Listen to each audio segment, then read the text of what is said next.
अब जैसे एक नकली था, आडंबर करे बिना इनका काम चला नहीं, दुनिया आकर्षित नहीं हो। एक ने कहा कि मौन धारण कर रखा उसने।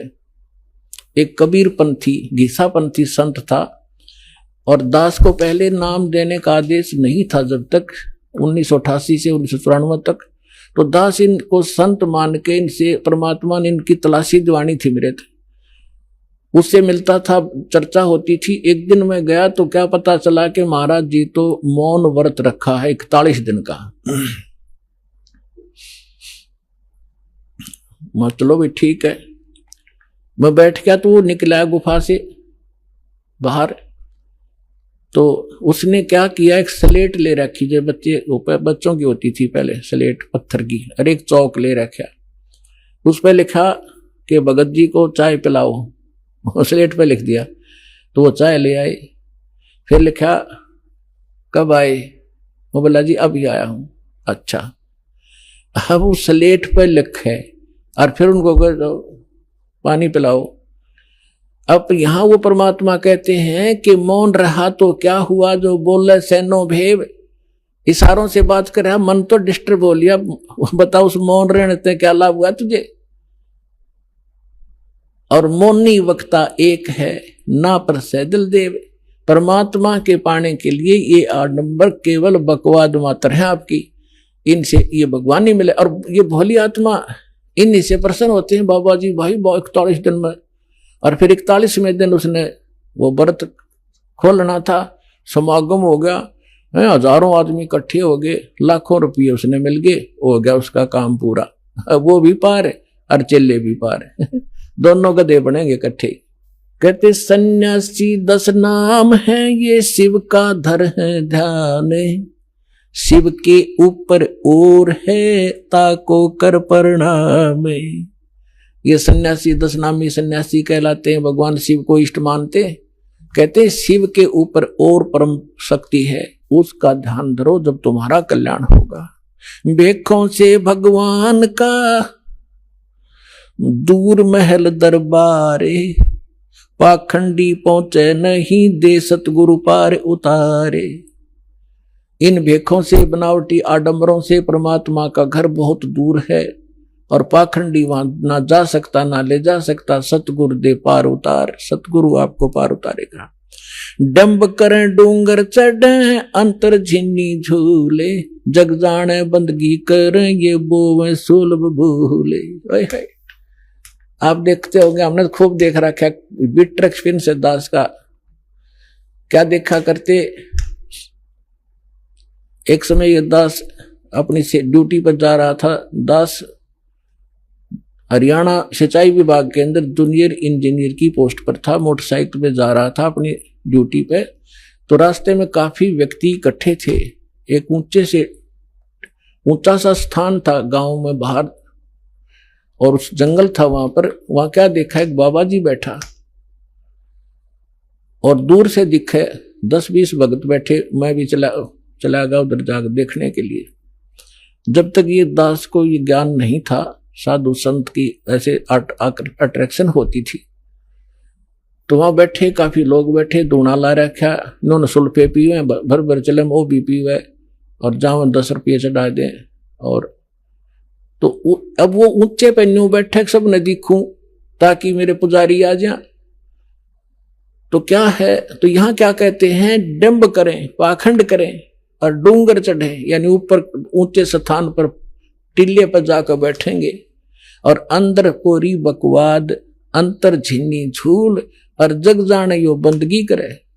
आम जनसाधारण तो ये समझता है कि वो भगती कर रहा होगा, तो परमात्मा कहते ये बो है सूल बबूल, ये तो अपने भविष्य में की करके कांटे बोन लाग रहा है, कर्म फोड़ रहा है अपने।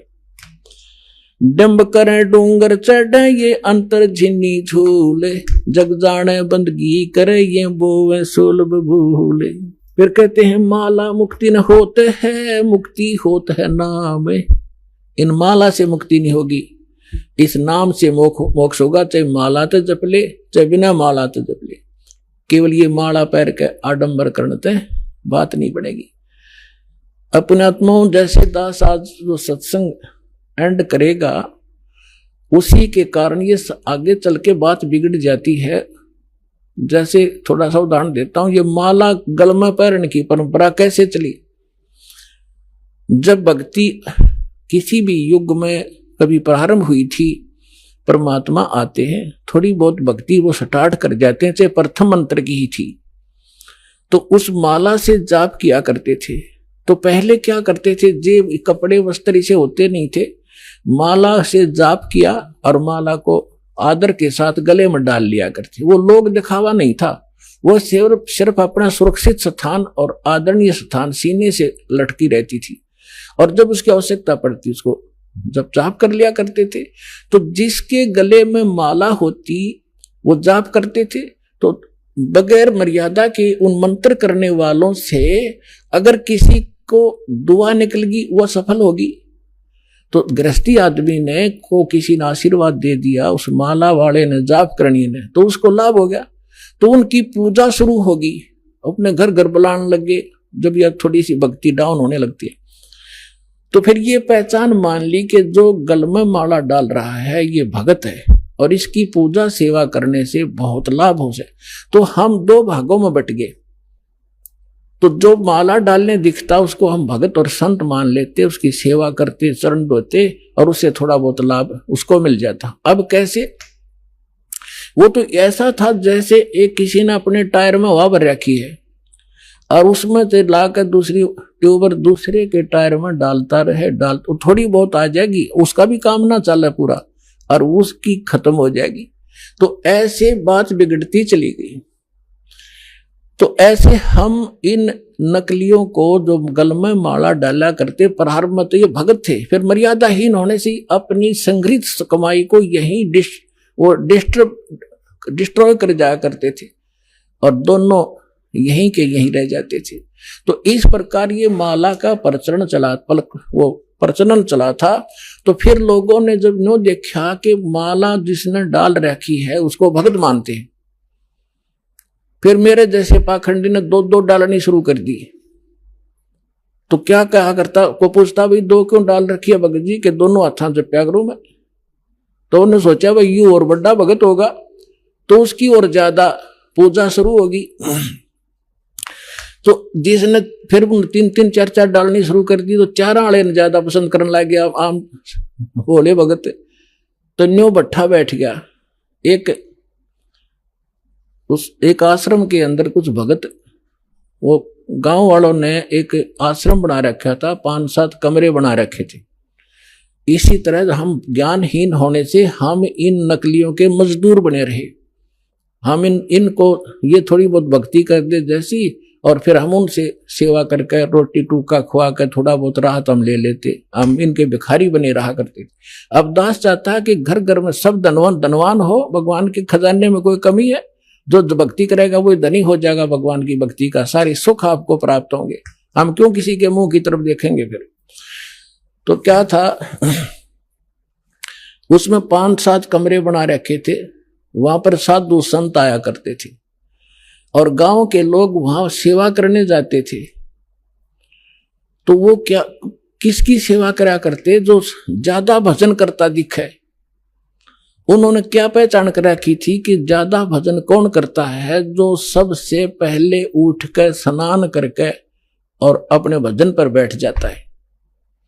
तो भगत वहां जो रहते थे सेवादार का, तो गांव वाले उनसे पूछा करते थे कि आज पहले कौन सा उठा था, कि आज जो उनके लंगोट सूखा करते बाहर, एक एक कोपिन रखते थे, वो धो के सुखा के और अपने भजन पर बैठ जाते थे।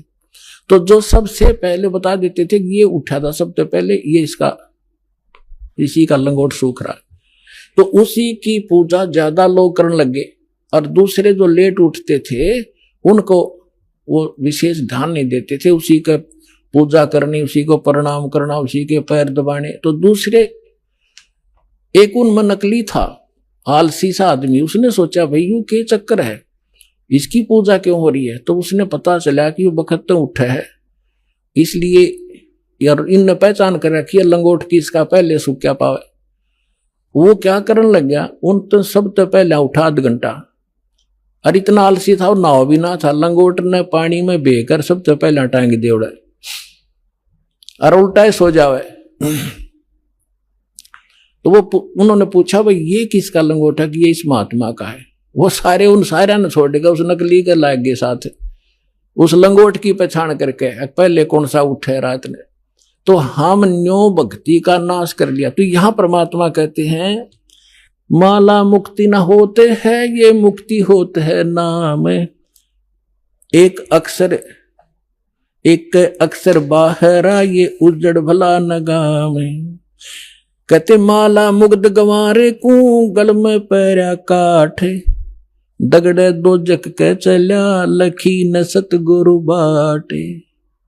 माला मुग्ध इस मूर्ख ने ये गल में काठ पैर रखा, इतना मोटे मोटे मणिये। और दोजक दगड़े दोजक के चला नरक के रास्ते को पकड़ रखा है। लखी ना सतगुरु बाट यानी सतगुरु के मार्ग का इसको पता नहीं चला। मूंड मुंडावे मूर्खा ये कर है घोटम घोटे। बार भेख बनावे ही अंदर अनगिन खोटे। मूंड मुंडावे मूर्खा यानी उस तरह फिरा लेते हैं, कचकोला कोरा कटवा लेते हैं। और कर मूंड मुंडावे मूर्खा और कर है घोटम घोट। और बाहर भेख दिखावे ही बाहर तजनो दिखे बड़ा महात्मा होगा, अंदर अनगिन खोट। केले की कोपीन है ये फूल पान पल खाही। नर का मुख नहीं देखते जो बस्ती निकट ना जाई। एक समय इस दास को ये ज्ञान प्राप्त हुआ तो हम अपने ऑफिस में बैठ के फिर तो हमारे पास एक यही चर्चा हो जाती है, जो भी जिसने हमारी बात सुनाई थी उसको चर्चा शुरू कर देते थे। तो उनमें से कहने लगा कि नहीं आपने संत तो देखे नहीं है। मैंने बताया मेरा ऐसे ऐसे गुरुजी हैं उनसे मैंने दीक्षा ली है। तो वो एक कहने लगा आपने संत तो देखे नहीं है। दूसरा मेरा साथी कह रहा था हम कैसे होते हैं भाई कि मैं एक बार ऋषिकेश गया हुआ था हरिद्वार से आगे, और वहां एक आगे जंगल है 1 किलोमीटर आगे चल के साइड में, और वहां एक महात्मा रहता है और वो केवल एक लंगोट बांधता है केले के पत्तों की। जंगल में रहता है और जंगल में इतना गहरा चला जाता है आदमी के तो दर्शन भी नहीं करता वो, और जय उसके दर्शन हो जाए तो बेड़ा पार हो जाता है। तो बहुत से लोग वहां इकट्ठे हो रहे थे, तो मैं भी जाकर बैठ गया, उनसे पूछा ताछी की तो उन्होंने बताया कि एक महापुरुष रहते हैं यहाँ पर और वो कभी कभी यहाँ दिख जाते हैं विचरण करते हुए, तो हम उसके दर्शनार्थ बैठे हैं, हो सकता हमारे भाग जाग जा। लेकिन वो जब भी कोई आभास होता है तो भाग कर अंदर गुफा गहरी जंगल में भाग जाता है, आदमियों को दर्शन नहीं देता। तो कहने लगा कि एक बता रहा था कि मैंने एक दिन थोड़ी सी दर्शन हुए थे, बस एकदम फिर वो पीठ फेर कर भाग गए, बस उस दिन थोड़ी सी कसर रह गई ना बेड़ा पार हो जाता। तो उसी आस में 20-30 आदमी बैठे थे वहां। अब इस परमात्मा के ज्ञान से वो निर्णय होगा कि वो के था, वो कौन था। है उसके क्या कहते हैं सुख संवेद में, केले की कोपीन है वो फूल पान फल खाही। केले के पत्ते की तलंगोट बांध रखा है, ऐसे बैरागी त्यागी महसूस होते हैं और फूल पत्ते और फल खा के गुजारा करते हैं और बस्ती के निकट नहीं जाते, आदमी का मुंह भी नहीं देखते। ऐसे त्यागी बैरागी उनको संसार एक समर्थ संत मानते हैं। अब उसका पैमाना दिया है सुख संवेद में, केले की कोपीन है जो फूल पान फल खाही। नर का मुख नहीं देखते जो बस्ती निकट नहीं जाही। वो क्या है, वो जंगल के रोज है जो मनुष्यों बिद के जाही। निस्दिन फिरो उजाड़ में न्यो परमात्मा पावे नाही। कैसा पैमाना दे दिया, वो जंगल के नील गाय हैं, रोज हैं जो आदमी देख कर भाग जा फदड़ फदड़ कर पता नहीं कहां जाकर डटे। ये जंगल के रोज है, जब नाम से मोक्ष होगा इन बकवादों से होगा। इस जंगल में पशु सारे नंगे फिरे और भाग जाते हैं, मर्ग भी दौड़ भाग जाते हैं आदमी से डर के। फिर इसका समाधान बताते हैं, डेरे डंडे खुश रहो ये खुसरे लेना मोक्ष। दरु प्रहलाद पार उतर गए फिर डेरे में क्या दोष। परमात्मा देखो, और तो कोई उदाहरण उनके पास था नहीं जब ये ज्ञान मालिक दिया करते थे। हम ध्रुव और प्रहलाद को मुक्त मानते हैं, मानते हो खां जी? तो जब ध्रुव और प्रहलाद तुम कहते हो पार हो गए, उनके इतिहास देखो पढ़ के। प्रहलाद जी 10 वर्ष के थे जब नरसिंह जी आए, उनको मिले, यानी परमात्मा प्राप्ति हुई। भक्ति वो पहले से ही कर रहे थे, और फिर उन्होंने शादी करवाई। और जो राजा बलि था, जिसने वो 100 अश्वमेघ यज्ञ करी थी इंद्र की गद्दी प्राप्त करने के लिए, और जिसके लिए भगवान आए थे 52 रूप बना के, तो वो प्रहलाद का पोता था, बैलोचन का लड़का था। तो उनने ब्याह करवाया, बालक हुए और वो पार हो गए। और ध्रुव का भाई था उत्तम, उसकी मृत्यु हो गई थी। फिर ध्रुव ने ब्याह करवाया और उत्तम वाली पत्नी भी उसके साथ रखी उसने, तो वो भी पार हो गया। तो कहने का भाव ये नहीं है कि तुम जो बकवाद करते हो कि ब्रह्मचारी जंगल में गए वो पार होंगे, नहीं। अगर ब्रह्मचारी पार हो तो ये हिजड़े तो सब तो पहला पार हो जा, उनका तो 5-6 नंबर आवे। लेकिन मोक्ष होगा भक्ति से, चाहे ब्रह्मचारी हो कर लो, और चाहे ये खुसरे कर लो, और चाहे गृहस्थी कर लो। दुराचार बुरा बताया, ये तो वैसे अच्छा नहीं, वैसे भी बेहुदी बातें हैं। तो कहने का भाव ये, भक्तों के तो वैसे सतर के काम नहीं है। तो इस प्रकार क्या कहते हैं, डेरे डांडे खुश रहो, डेरे डांडे खुश रहो, खुसरे लेना मोक्ष। और दुरुपर लाद भी पार हो गए, फिर गृहस्थी में के दोष। अपने आत्माओं ये नो काम बिगाड़े हैं। एक बार गरीबदास साहिब जी जब परमात्मा से परिचित हो चुके थे और अपना ज्ञान प्रचार भी करते थे, कोई उनके पास आ जाता था तो ज्ञान भी देते थे, दीक्षा देते थे, केवल सिंपल सी, ये मूल ज्ञान नहीं देते थे। फिर भी उनसे बहुत राहत मिलती थी, वो समर्थ थे, आशीर्वाद से भी लाभ देते थे, संसारिक सुख दिया करते। तो उन एक आपको बताता हूं इनकी कैसी दुर्गति होती है। जग जाना यो बंदगी कराइए बोवन सोल बबूल। एक बेरी गांव है रोहतक जिले में, अब वो जन्म हो गया। तो वहां का उस गांव का एक व्यक्ति था हरलाल नाम का, और वो धार्मिक व्यक्ति था घना। उसने एक साधु रख लिया अपने घर पे कि महाराज आप यहां रहो। उसके लिए एक चौबारा बनवा दिया ऊपर, आप यहां रहो, हमने सेवा मिल जाएगी, हमारे कर्म बन जाएंगे, आपकी भक्ति बन जाएगी। आपने भक्ति करनी ही है, आप बाल ब्रह्मचारी हो, घर छोड़ रखा, कहां भाई, ठीक है, होगी सेटलमेंट। उसका ऊपर चौबारा बना दिया, एकांत में उसको बढ़िया भोजन दे सुबह शाम, और वो अपना भजन करे, जैसा भी वो सोच रहे थे भजन करे। और वो भजन उसके पास भक्ति थी ये नहीं हुआ। तो क्या हुआ कि वो क्या करता था, बढ़िया माल खावे और अपना खावर सो जावे, या जिसी भक्ति थी अटपट की वो साधना करे थोड़ी बहुत देर, वो भक्ति मोक्षदायक थी नहीं। तो क्या हुआ, कुछ दिनों के बाद उस संत की मृत्यु होगी, अंतिम संस्कार कर दिया। तो पहले क्या करते थे कि गांव के जो किसान लोग थे बैलगाड़ी रखा करते थे, और ट्रांसपोर्ट का जो काम होता था आजकल ट्रकों से होता है, पहले बैलगाड़ियों से करा करते थे। तो बेरी से और इधर नजफगढ़ साइड में जाया करते थे, वो अपनी उस मंडी से सामान लाते थे, जैसे वहां से गुड़ ले आए, बूरा ले आए, इधर से बाजरा ज्वार ले जाते थे भर के, ऐसे वो ट्रांसपोर्ट करते थे। एक दिन गरीबदास साहिब जी उसी रास्ते पे, जो रास्ता गांव छुड़ानी से होकर बेरी से और आगे जाता था नजफगढ़ साइड में, तो वहां कुआं था एक, उस कुएं पे बैठ कर गरीबदास जी स्नान कर रहे थे। सुबह सुबह गर्मियों का मौसम था, 5 बजे उधर से वो हरलाल गाड़ी लिए आ रहा था, और उसने जो बैल एक जोड़ रखा था, वो बैल था गोरे कलर का, लाल रंग का। और वो क्या उसने, वो बैठ गया, वो बैठता था ऐसे, और वो हरलाल उतर के फिर उसका लठ मारता, उसने फिर जबरदस्ती ठाता, फिर वो आधा किलोमीटर ठीक चलता और फिर बैठ जाता। तो वो कुदरती वहां बैठ गया आकर जहां गरीबदास जी नहा रहे थे, स्नान कर रहे थे। तो गरीबदास जी न्यो के न्यो उठ के धोती बांध रखी थी नहाते नहाते, और वहां गए उस बैल के पास जो बैठ गया था। एक बैल खड़ा था, गाड़ी रुक गई थी, तो उन्होंने उसके कान में कोई बात कही। वो एकदम खड़ा हो गया, वो बैल खड़ा हो गया। तो किसान ने तो यह बड़ी बात थी, बैल ठीक चलने लग गया। और वो वहां से लेकर बेरी लगभग 10-15 किलोमीटर पड़े हैं छुटानी तक, बेरी तक वो बैठा नहीं। उधर से राम रमी हुई, महाराज कौन हो आप? भाई गरीबदास नाम है मेरा।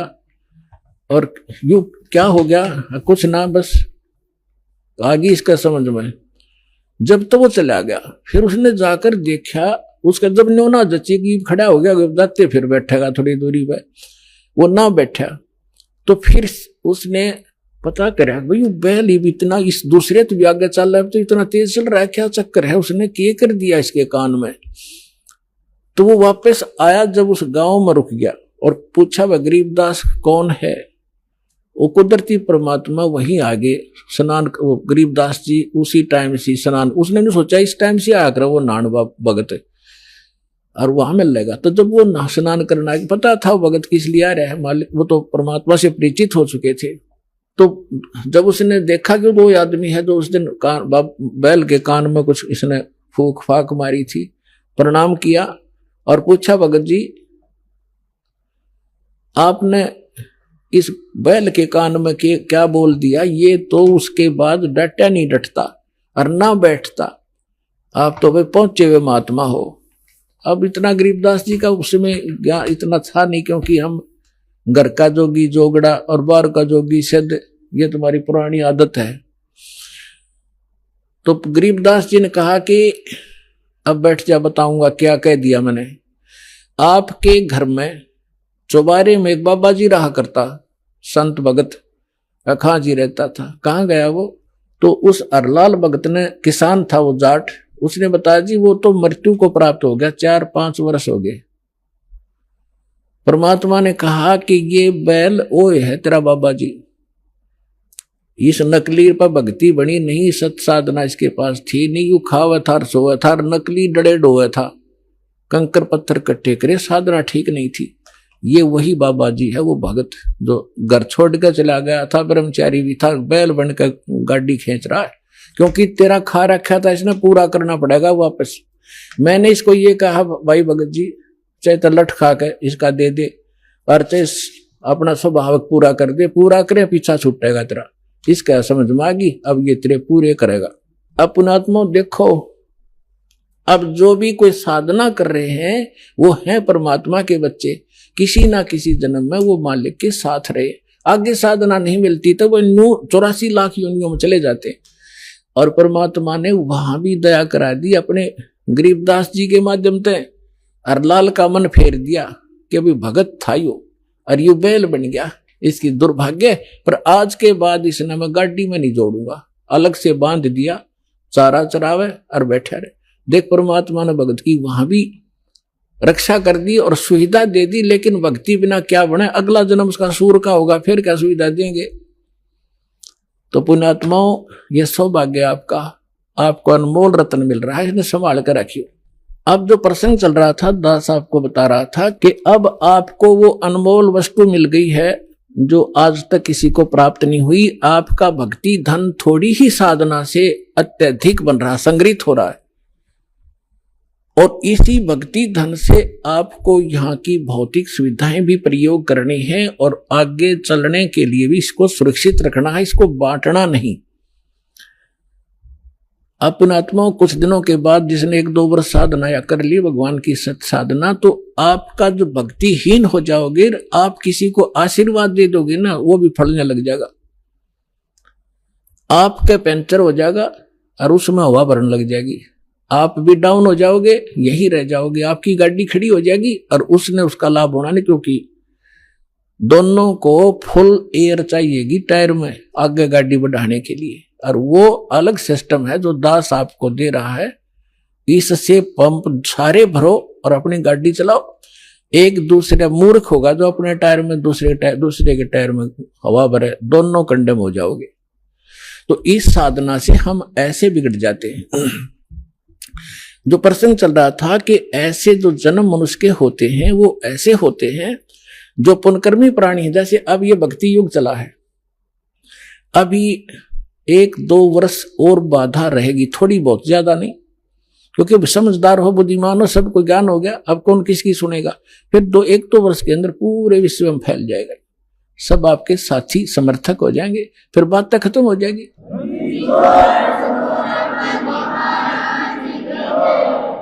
फिर जो मर्यादा आप करोगे आपका सहयोग देंगे और वो भी वो मर्यादा ही पालन कर रहे होंगे, तो आपका भक्ति खंड नहीं होगा, आप भी सफल होंगे और वो भी होंगे।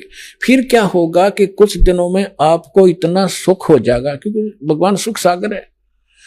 तो ये सावधानी बरतना कि इस सुख में परमात्मा से दूर ना होना, क्योंकि ये सुख मालिक से दूर करता है और उसको होगा जिसका नाम खंडित हो जाएगा। या सांसारिक सुख, जैसे किसी व्यक्ति का नाम खंडित हो गया या किसी कारण से उसने नाम त्याग दिया, 2-3 वर्ष साधना करके वो चला गया, अब उसको फिर भी सुख हो रहे हैं और वो भक्ति भी दूसरी करने लग गया, या भी छोड़ दी है या यही मंत्र कर रहा है, उसने आना बंद कर दिया है, तो वो कनेक्शन तो कट गया।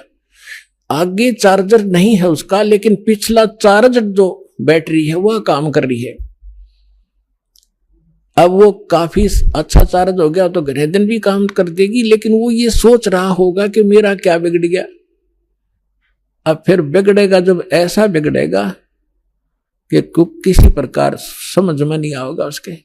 अब इतना ज्ञान दिया जाता है, मैं कोई बालक नहीं या वैसे थोक बिलो हूं, कोई लालच हो मुझे।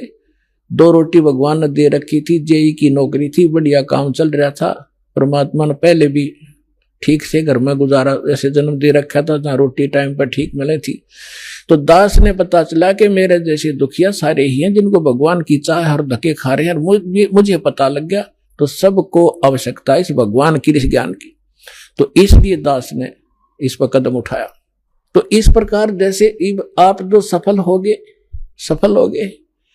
और एक बात और ध्यान रखना, आप यहां केवल उसी उद्देश्य को लेकर ना आना कि जैसे रोगी है वो रोग ही स्वस्थ हो, जिसको पुत्र की संतान नहीं है वो संतान ही हो तो बात बने। अगर संतान भी आपको आवश्यक होगी देनी तो यही मिलेगी, पृथ्वी पर कोई नहीं देगा आपने। और जो आपका रोग निवारण होगा तो यही होगा, पृथ्वी पर कहीं होगा भी नहीं, और होगा ही होगा, रोग तो निवारण होगा ही होगा। बाकी संतान भी परमात्मा अगर चाहेगा तो सब कुछ कर सकता है। उसका एक लंबा इतिहास है, फिर बताऊंगा, ऐसी बात नहीं। यहाँ हजारों ऐसे प्रमाण हैं जिनके 10-10 वर्ष, 12-12 वर्ष और 15-15, 20-20 वर्ष ब्याह न हो गए थे और बच्चा नहीं था। सारे सब आजकल तो सारे जो है ना भौतिक और सारे ट्रीटमेंट हैं, ये भी करवा के छक लिए थे मालिक ने, उनको भी संतान दे दी। ये तो कोई बड़ी बात नहीं है, लेकिन हमारा आपका मूल उद्देश्य मोक्ष हो और आपको पार करने के लिए परमात्मा जैसे भी आपको रखे वैसे ही रहो। जैसे डॉक्टर के यहाँ मरीज होता है और उसको थोड़ा बहुत कष्ट भी बन रहा है, वो जैसे भी कोई ट्रीटमेंट करे, इंजेक्शन लगाओ, जब भी थोड़ा बहुत दर्द तो होएगा। अब उस इंजेक्शन ना लागने दे, फिर वो ट्रीटमेंट क्या करेगा डॉक्टर। तो थोड़ी बहुत संकट, थोड़ा बहुत कष्ट आपको महसूस भी हो, वो गॉड गिवन समझना। किस लिए परमात्मा हमें उदाहरण देते हैं अपने ऊपर ही, कहते हैं कबीर सुख के माथे पत्थर पड़ो, जो नाम हृदय से जावे, बलिहारी व दुख के जो पल पल नाम रटावे। परमात्मा कहते हैं तुम ऐसे मांगना मेरे से कि हे भगवान, इसे सुख के आग लगो जिस जो आपसे दूर करे। हे परमात्मा, ऐसा दुख बलिहारी, उस दुख के ऐसा दुख बना रहे जिससे आपकी याद बनी रहे, ऐसा सुख ना देना भगवान जो आपसे दूर करे। तो आप ये समझ लेना, छोटी मोटी जो ठूठा आप कर रहेगी ये गॉड गिवन होगी, ताकि वो मन बकवाद ना करे, इसने मौत दिखे जा, और तभी ये भक्ति करेगा, ना करने ना दियो। ऐसा खतरनाक एलिमेंट है ये। तो पुणात्मा, ये परमात्मा का ट्रीटमेंट चलेगा जब आप इसकी शरण में आगे डॉक्टर के हॉस्पिटल में एडमिट एक पेशेंट अपनी चलाओगा तो वो रोग नहीं कटवाना चाहता, वो तो बकवाद कर रहा है, व्यर्थ में टाइम वेस्ट कर रहा है। तो आप यहां आगे हो, भगवान कोई बालक नहीं, आपके भविष्य की जानता है। अब जैसे किसी को एक्सीडेंट हो गया और उसका ब्लड चल रहा है, ब्लीडिंग हो रही है, तो डॉक्टर सबसे पहले उसकी कोशिश करेगा कि ब्लड रोकूं, चाहे उसकी टांग में कितनी पीड़ा हो रही हो, फ्रैक्चर भी हो रहा हो, उसने नहीं संभालेगा कि यू दर्द होने दे थोड़ा, पहले इसकी जान बच चली जाएगी जब ब्लड नहीं रोक आते। तो वो कह रहा होगा है मर गया, पैर टूट गया है मर गया, तो वो अलग बात है, पहले वो ब्लड रोकेगा फिर उस टांग ने संभालेगा, उससे जान नहीं जा सकती। तो इसी प्रकार आप यहां आए हो केवल एक उद्देश्य लेकर, और परमात्मा को पता है कि कल ने इसके ऊपर एक ऐसी आपत्ति आओगी, इसकी जान जानी है या कोई और भयंकर अटैक है इसके ऊपर, तो पहले मालिक आपके उस संकट ने हटावेगा जो भविष्य में और आने वाला इससे भयंकर। और आप ये सोचोगे बता मेरा ये संकट ना ठीक हुआ, 2 बार लिया, तीसरी बार आ ली, 5वीं हाजिरी होगी। पुणात्मा या तो आजीवन आने की नीयत बनाओ, जब आपका कल्याण होगा। ईसा बालक नहीं भगवान के झाड़े ला देर जा, तुम अपने राज्य हम अपने राज्य नहीं, आपके असंग जन्म का कोड कटेगा यहां से। अब जो प्रसंग चल रहा है कि जिन जैसे सतयुग के अंदर पुण्यात्मा जन्म लेती है और उनके लिए परमात्मा ऐसा माहौल बना देता है, फलदार वृक्ष होते हैं सब जगह। जैसे आजकल हम कणक पैदा करते हैं कितनी मेहनत करके, उस समय ये ऐसे खड़े रहते जैसे सामक देखा हुआ आपने, ऐसे खड़े रहते हैं और जाओ और तोड़ो और झाड़ो, पकाओ और खाओ, फल तोड़ो खाओ और भजन, और उसमें भजन सभी करते हैं, उनकी एक ऐसी श्रद्धा होती है। तो वो भक्ति करते हैं शास्त्र विरुद्ध, और सुख सारे उपलब्ध हैं, शरीर भी स्वस्थ है, लाखों वर्ष जीवन भी रहता है, बाप से पहले बेटा भी नहीं मरता है, और विधवा औरत विधवा नहीं होती हैं। तो वो ये सोच रहे कि हम जो साधना कर रहे हैं इससे मिला है नहीं, यह भूल मार रही हमने आज तक।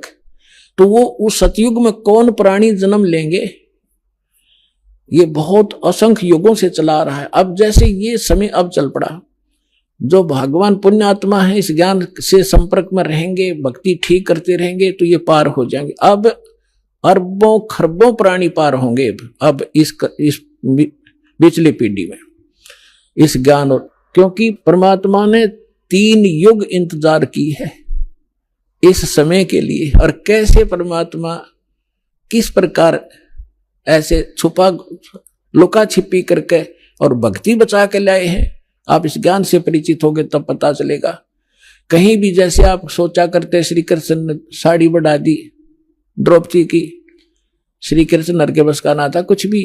परमात्मा की श्रद्धा बनाए रखने के लिए परमात्मा कहते मैं ही सौछल छिद्र करता हूं, वही उसी संत का रूप बनाकर चले जाते हैं जो जिस गुरु पर आश्रित है, और उसका काम कर देते। भगत में आस्था बनी रहती है, और वो ने सोचा मेरे गुरु से या इस साधना से ठीक हो गया, होता उसके पूर्व जन्म के संस्कारों से।